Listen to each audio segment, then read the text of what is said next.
Bom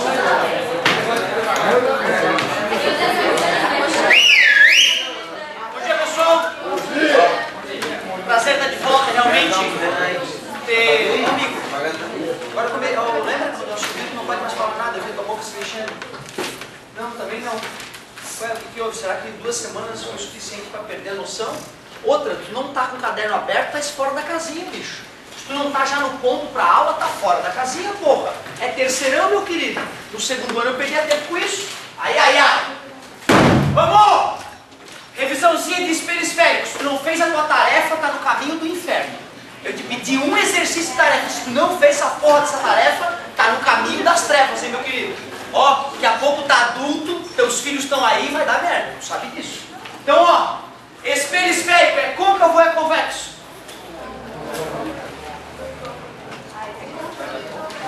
Não tem como saber, eu não risquei a bundinha do espelho, eu não botei as costas e a frente do espelho, né? É isso aí. Aí não dá pra saber ainda. Aí se eu rabiscar essa parte, é côncavo, porque a parte espelhada é a cavada, a parte de dentro. Se eu rabiscar a outra parte, é convexo. Show de bola, show de bola. Então a classificação é tranquila. Quem é esse cara?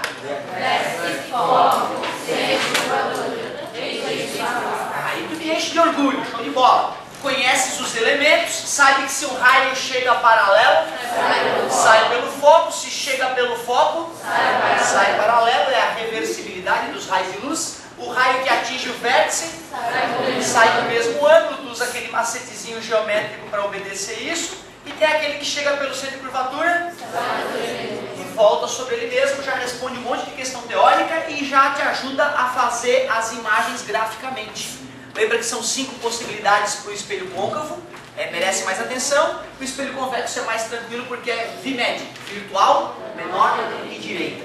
Só que nós, no final da última aula, já estávamos vendo a parte algébrica, como fazer continhas para determinar as características da imagem. E eu acabei de assistir os últimos minutos da última aula, e eu vi que eu passei um exercício extra no quadro, não foi? É isso que eu quero corrigir. Mas antes disso, o que é isso? Ampliação, aumento linear ou ainda aumento transversal. São os 3 nomes que tu pode encontrar aí nos probleminhas falando do ato. Bonito, a altura da imagem, a altura do objeto, posição da imagem. Muito obrigado. Posição do objeto. Distância focal, achei bonito. Aquele é o foco, né? A distância focal é a distância do vértice ao foco. E qual é a relação entre a distância focal e o raio de curvatura? Metade. A distância focal é a metade do raio de curvatura. Pô, tá muito legal. Agora já podemos corrigir a tarefinha. Deixa eu pegar ela aqui, vou ler e vou anotar os dados, né? Sempre ajuda nesse começo a anotar os dados para te organizar. Um objeto de 10 centímetros está a 5 centímetros de um espelho côncavo de raio de curvatura 30 centímetros. Um objeto de 10 centímetros, igual a nota? O igual a 10 centímetros, beleza? Está a 5 centímetros de um espelho. P, que é a posição do objeto, 5 centímetros. De um espelho côncavo de raio de curvatura 30. R igual a 30 centímetros. Pedia, determine as características da imagem. Muitíssimo obrigado, parabéns pela tentativa. Aí outra, galera, é isso que é importante tu lembrar. Eu não estou te pedindo para acertar as coisas, estou te pedindo para tentar. E tem que estar preparado psicologicamente para errar muito. Né? Eu te confessei já derramei muita lágrima em cima dos meus cadernos de matemática e física na tua idade. De ódio mesmo. E o pior, na minha época não tinha uma assistência, cara, para eu ir lá e, ô amigo, faz para mim essa. Não tinha isso, cara. Eu tinha que implorar nos corredores para o professor me dar um minuto de atenção. Saca? Isso era foda. Tu tem na internet a solução e tem cara aqui esperando toda semana para resolver as questões. Ah, tu não pode perder essa oportunidade, cara. Se tu não ficar muito melhor que eu, tem alguma coisa estranha. Tu tem tudo a mais que eu tive, cara. Eu daria tudo para ter a estrutura que tu tem hoje para aprender. Eu não tinha na época, infelizmente. Achava que tinha, mas não tinha.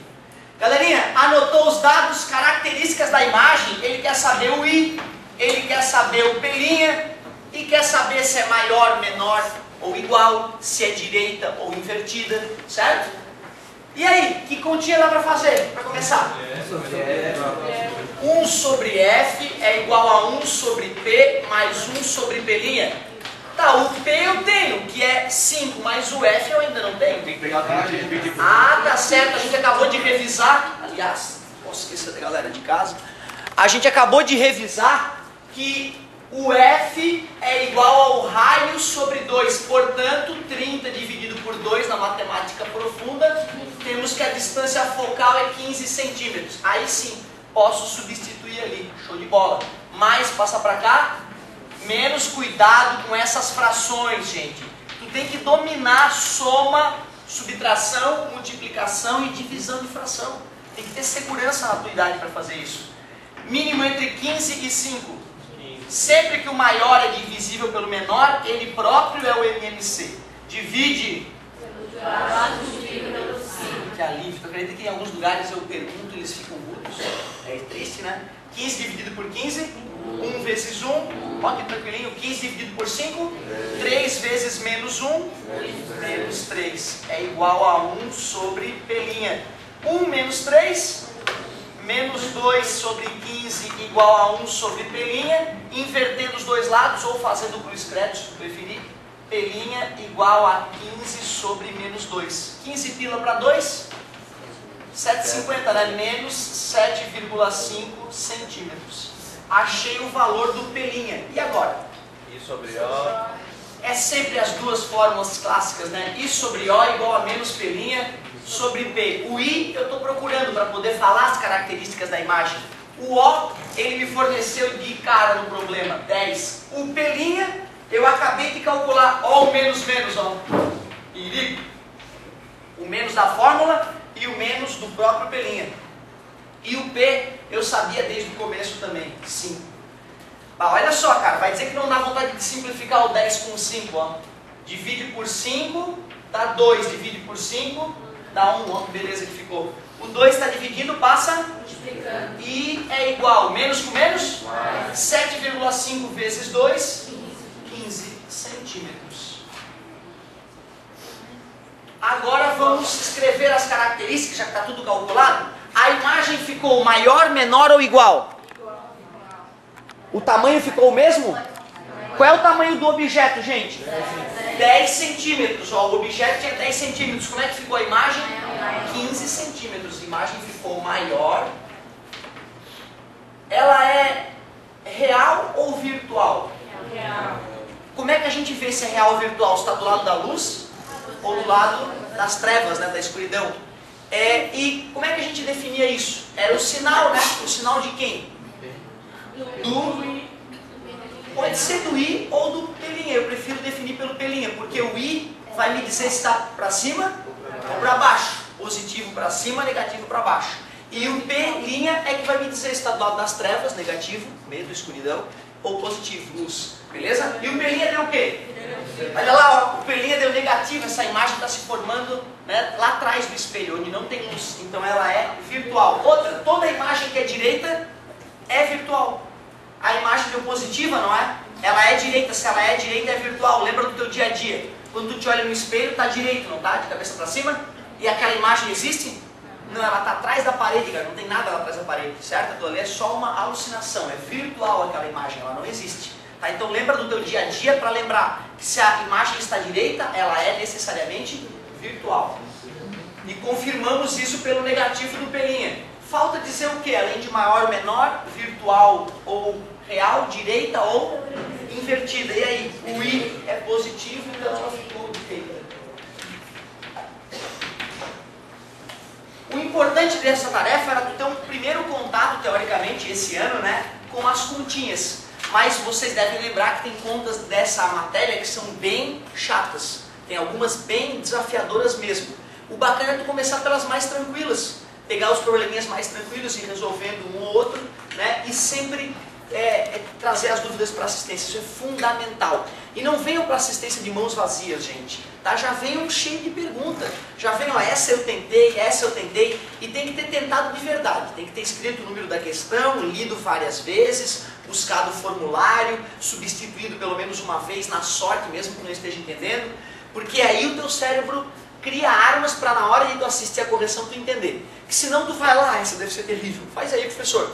Tu olha, tu até entende o que o cara fez, mas isso não vai ter fixação nenhuma no cérebro porque não houve a tentativa do entendimento anterior. Fala, querida.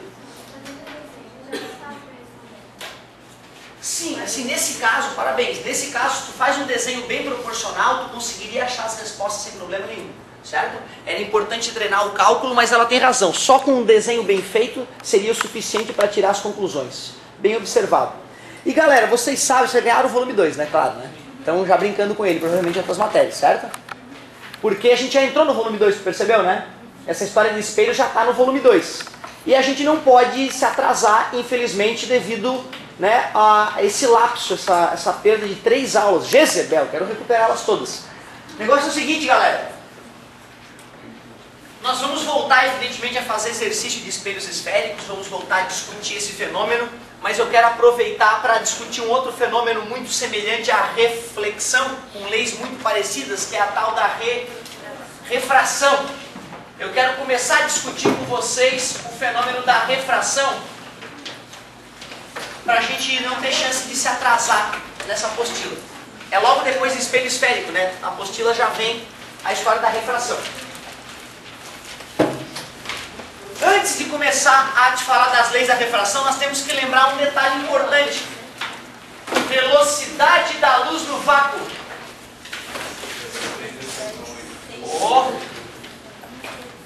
Vocês lembram que essa velocidade é a maior velocidade que existe na natureza, né? Nada pode superar essa velocidade. Apesar de recentemente termos tomado um susto, os cientistas erraram aí com um satélite desregulado, né? E estavam achando que neutrinos lá do acelerador de partículas mais novo que o homem criou, né, a máquina mais gigantesca, mais cara que o homem criou até hoje, para tentar entender os átomos melhor, eles estavam achando que os neutrinos tinham superado a velocidade da luz, né, mas logo viram que era só um erro de medição.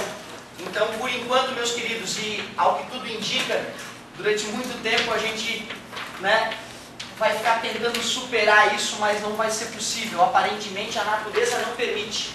A maior velocidade possível na natureza, que é a velocidade da luz no vácuo, 3 vezes 10 na 8 metros por segundo. Quando a gente estiver aprendendo um pouco mais de eletromagnetismo, eu vou te mostrar como é que se calcula essa velocidade, como é que o Maxwell aprendeu a calcular essa velocidade. O Maxwell foi o primeiro cara que conseguiu fazer uma conta e explicar matematicamente a velocidade da luz. Ninguém conseguia fazer isso. O Maxwell então mostrou que dava para calcular a velocidade da luz fazendo a raiz quadrada de 1 sobre a permeabilidade magnética do vácuo vezes a permissividade elétrica do vácuo. Permeabilidade magnética, permissividade elétrica. A luz não é uma onda eletromagnética? Ah, então tu vê, o Maxwell mostrou que a velocidade da luz tem a ver com como os campos elétricos e magnéticos podem se intercalar nesse material. E aí então, sabendo o μ do vácuo e o Ezinho do vácuo, o Epsilonzinho do vácuo, a gente consegue calcular a velocidade da luz. A apostila já até mostra isso. Só que está cedo para te mostrar isso. A gente nem aprendeu nada de eletromagnetismo, mas a apostila mostrou a formulazinha e deu o valor desses caras por curiosidade. O importante é saber o valor da velocidade da luz do vácuo e saber que ela é a maior possível, né, para tudo, certo? Bom, agora pensem comigo. Se eu tiver a luz caminhando na água, ela vai ter a mesma velocidade que ela tem no vácuo? Não, porque a água não deixa os campos elétricos e magnéticos se estabelecer como no vácuo, certo? Se a luz estiver caminhando dentro do vidro, a velocidade dela vai ser a mesma? Não, porque o vidro ali, de certa forma, atrapalha o surgimento dos campos elétricos e magnéticos que compõem a luz. Por isso, para poder estudar a refração da luz, que é justamente a passagem de um tipo de material para outro, a gente precisa lembrar do famoso índice de refração. E na verdade existem 2 tipos de índice de refração, o absoluto e o relativo. Vamos começar pelo absoluto. Galera, o índice de refração de um material X, que a gente vai chamar de Nx, nada mais é que a velocidade da luz no vácuo dividido pela velocidade da luz nesse meio X. Cuidado, gente. Prestem atenção. Se eu fosse calcular o N do próprio vácuo, daria quanto?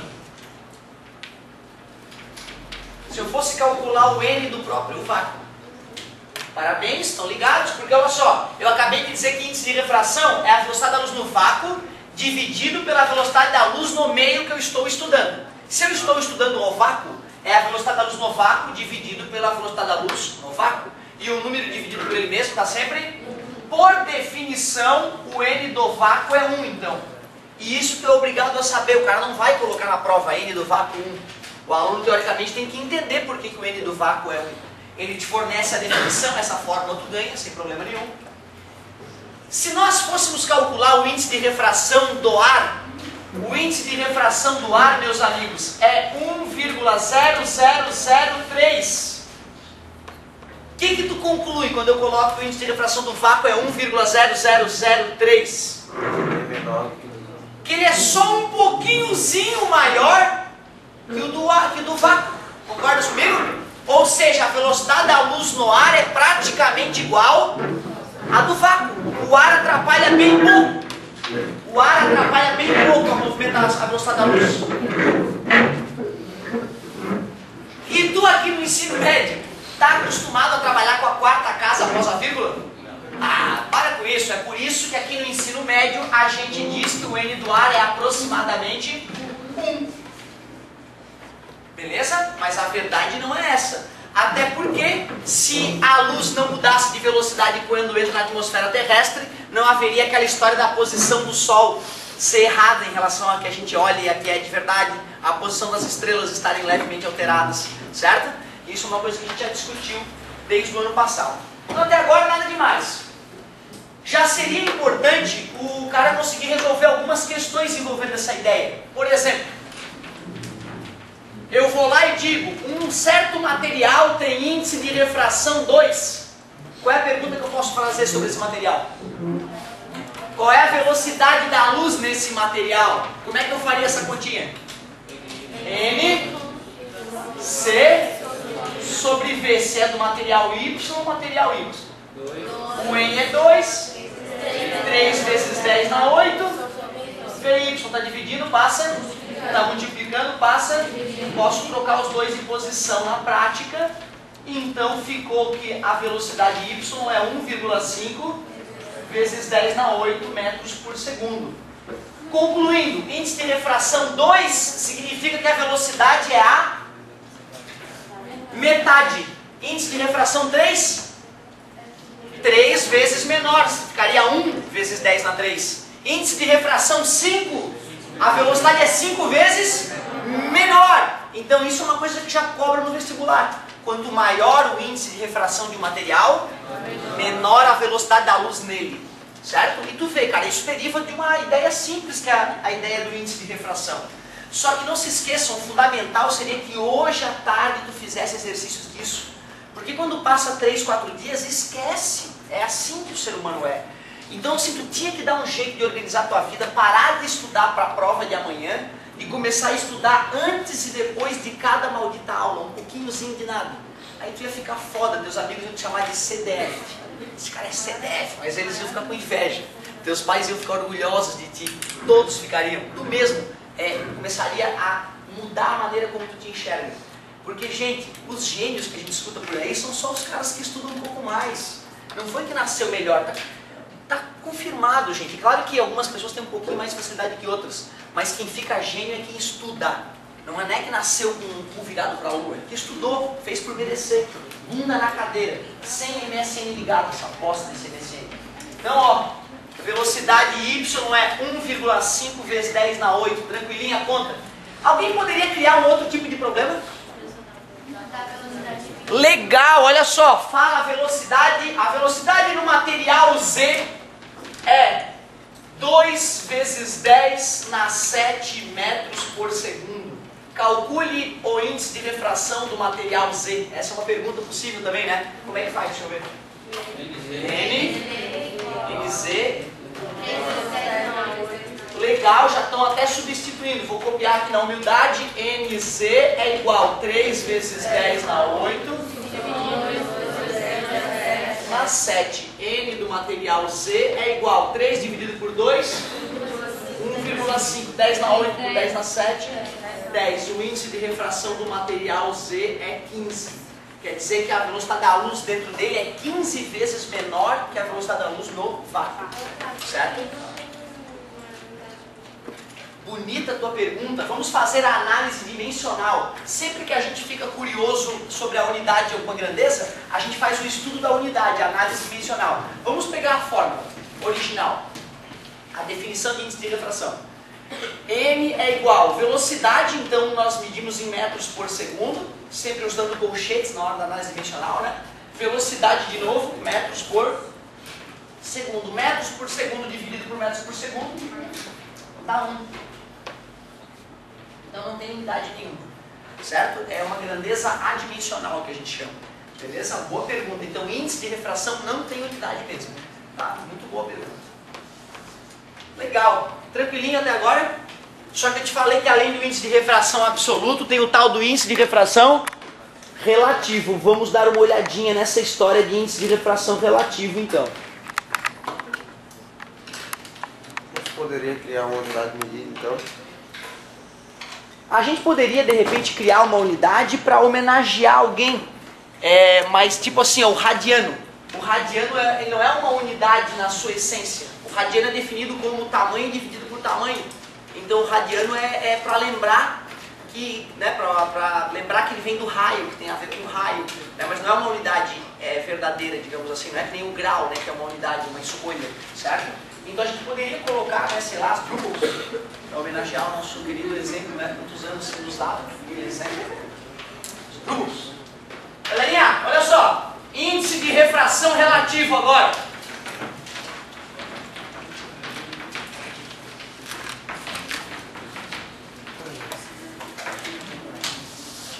Pessoal, algo relativo é algo que se compara, né, com alguém, com alguma coisa. Então, quando eu quero calcular o índice de refração relativo de um material A em relação ao material B, é só fazer NA sobre NB. Mas a ordem é importante, hein, gente? Se tu, por exemplo, quisesse saber o índice de refração DB em relação a A, seria o quê? NB. Ó, bem simples. Mas é importante lembrar, então, que a ordem tem a ver com a ordem da divisão. Só que olha só, embora a definição de índice de refração relativo seja essa, o que é o índice de refração do material A? É C sobre V A. Não é? Material A, então você aqui ficaria A e A. Se for do material B, B e B. Então ali embaixo ficaria como? C sobre VB. Isso é uma divisão de fração. Como é que se faz mesmo a divisão de fração?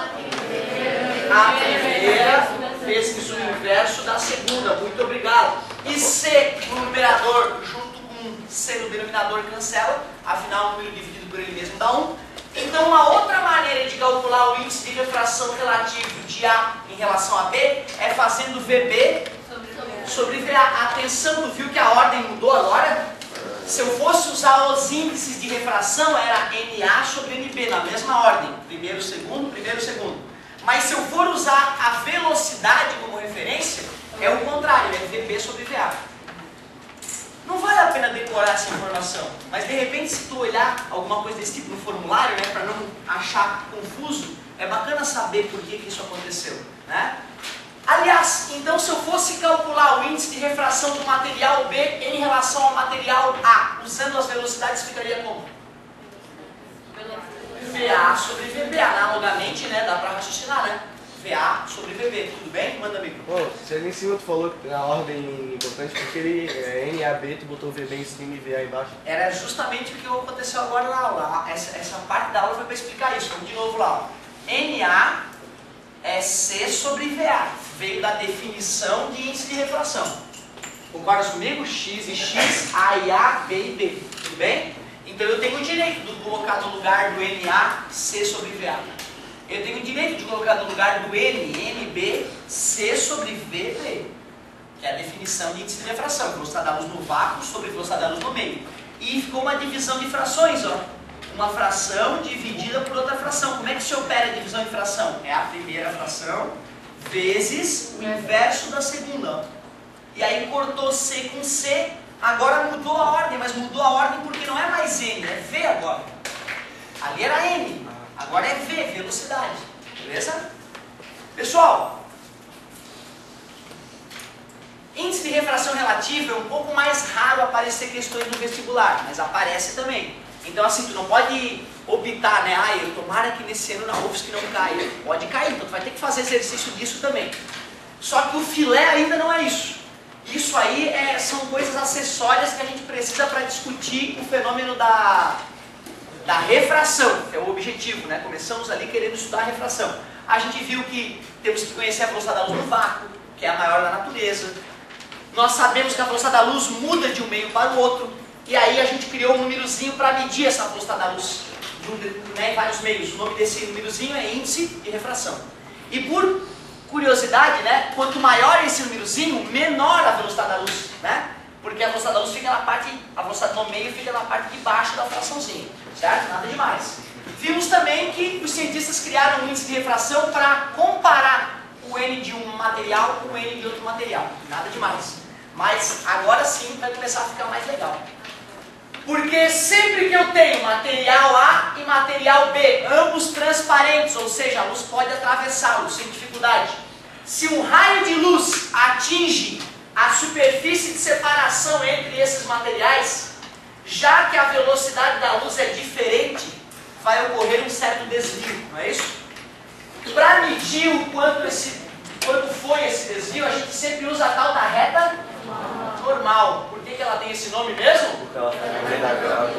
Porque ela faz 90 graus com a superfície de separação dos meios. E o ângulo de incidência mede com a superfície ou mede com a normal? Com a normal. Sempre. O ângulo de incidência mede com a normal, assim como nos espelhos, né? Tranquilo.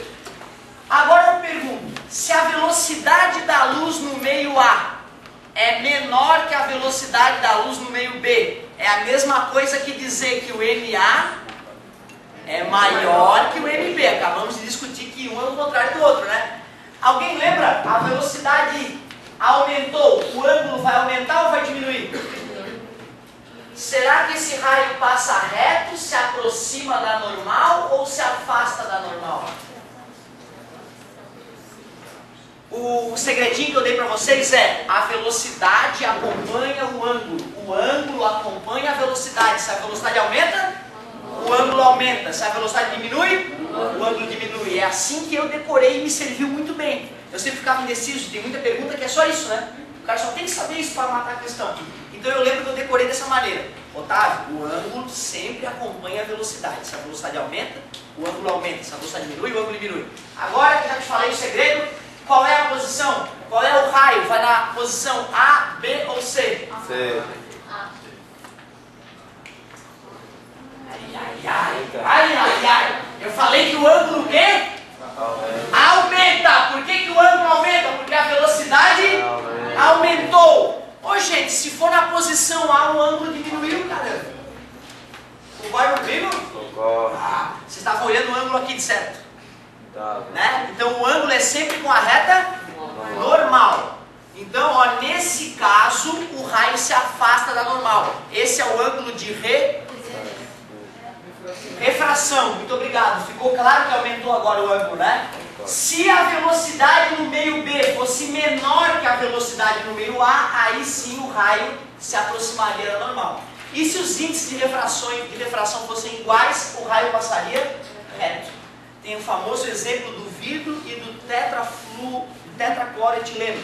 É uma substância, é um líquido que tem o mesmo índice de refração do vidro, certo? Então quando tu pega um potinho, bota esse tetracloroetileno e bota uma placa de vidro dentro, a placa de vidro fica completamente desaparecida, tu não consegue enxergar a placa de vidro lá, porque a luz quando atravessa o tetracloroetileno e o vidro não sofre desvio, certo? Provavelmente deve ter esse exemplo, inclusive, na apostila. É possível que esse exemplo esteja na apostila. No passado estava. Galerinha, precisamos saber o nome dos elementos aqui. Como é que é o nome desse cara aqui? Não, desse cara aqui, ó. Raio incidente, ou raio de incidência. Raio incidente. O nome daquele cara aqui de baixo, ó. Raio refratado. Refratado. A reta normal eu já tinha colocado o nome dela ali, só vou colocar o primeiro nome, reta normal. Essa aqui é a superfície de separação dos meios.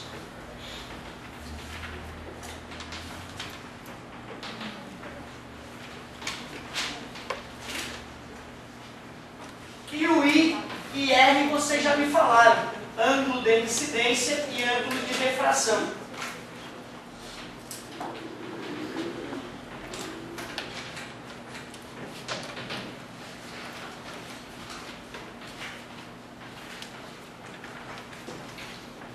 Nada demais até agora. Eu diria que nessa parte a única coisa importante para valer que eu falei foi que se a velocidade aumenta, e se a velocidade diminui, isso é fundamental e tem que impregnar a tua cabeça. Agora que a gente já viu como é que é a estrutura de uma refração, como é que a gente representa ela, vamos escrever as leis. Vamos ver as leis da refração. Muito similar, aliás, à primeira lei da refração e da reflexão, não sei se vocês lembram. O raio incidente ou raio refratado e a reta normal? Eu sou um cara muito privilegiado de ter vocês como aluno.